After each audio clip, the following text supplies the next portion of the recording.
The SDP is employee-driven, performance-based. Those are two things that we can't stress enough, that the responsibility lies with you, the participant, to make this work. Make it work for yourself, make it work for the program. How do you do that? Well, there are several different things, and Dan will go into this a bit more. One is meeting regularly with your peer mentor and advisor. You will all get matched up with a tentative peer mentor or advisor from the peer review committee. That will be your focal point of contact. Working with that mentor or advisor, some programs that were presented to the committee to review were fairly complete. Folks had pretty well thought out what they wanted to do, how they wanted to do it, when they wanted to do it. Some were a little more conceptual, did not have a whole lot of detail. Those will have to be fleshed out some more. But by July 15th, we need to get all of the programs of work more or less fleshed out to the point that we can say, this is how this particular participant plans to proceed in the program. Documentation, unfortunately, is a fact of life. You have a notebook in front of you, and you've probably thumbed through some of the things that are in there already. We've created forms for you to account for your activities. The idea being any program you attend, any educational event you take part in, any activity you do as university service, you have a form that you fill out on. It explains what you did, when you did it, and most importantly, what did you get out of it. Why, thank you.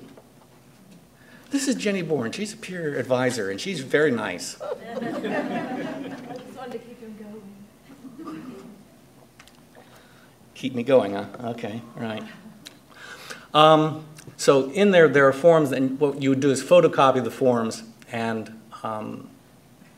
use those to document your activities. If you need additional copies, we can always get you additional copies, but we recommend you just photocopy the blank ones and carry them forward.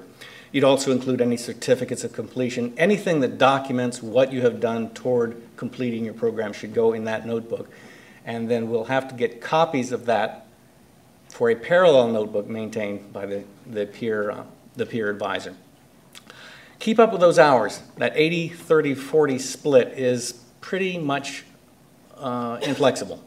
80 hours of professional development, 30 hours of personal development, and 40 hours of university-related service. If you fall short on the hours, we have a problem. I don't think anyone's going to fall short. We have enough time. We have enough resources. I think everyone can find that. But keep up with those hours. You don't want to find yourself toward the end of the program in a rush to try to complete things. The program assessment deadlines, we'll be talking about program assessment and evaluation in a little more detail later in the program. But basically, you are providing a lot of that documentation by maintaining your notebooks. And this information will be compiled and taken forward to the steering committee for its reports, because we at the steering committee level also have to report progress to the administration on how we're going. And you see the approximate deadlines for those steps of assessment. I won't go into that another part. The assessment, that's sufficient for right now. Ask your supervisor to include your your SDP activity in your EPMS. That's good for you because you're working on something and you can document that you have done outstanding on. That just couldn't hurt you on an EPMS. And again, it's the notion of keeping the supervisor in the loop. Don't assume that the supervisor knows what you're doing. Please make every effort to be keeping that information there. And then I guess the single final thing is finishing up the program. We're looking for you to finish your 10 months of work by the end of April 2011. We have a little bit of flexibility in there because of when we actually start people on their programs of work, but go on and assume that the end of April 2011 is when you need to have finished up all of your work. That's a quick hit on participant responsibilities. If there's any immediate question, this is probably a point where I should ask, does anybody have an immediate question that comes to mind? Yes, ma'am. Well, if you complete the plans by end of April 2011, what if you were taking a class and it didn't end until mid-May? May or something. That's the sort of thing where by the end of April 2011, the question was, what if I'm taking a class and it's not over by end of April 2011? By the end of April 2011, you can probably know whether you're going to pass the class. You may not know what your final grade's going to be, but yeah, I would at that point probably take the documentation form and go and have the professor sign off on it that you are, and it is anticipated that you will pass. Flying colors is nice, but pass is good. Other questions? Yes. We've got a portable mic.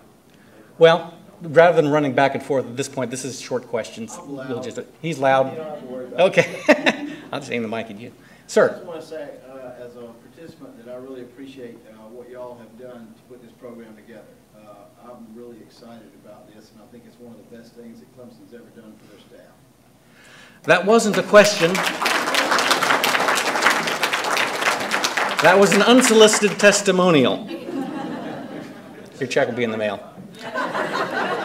Thank you.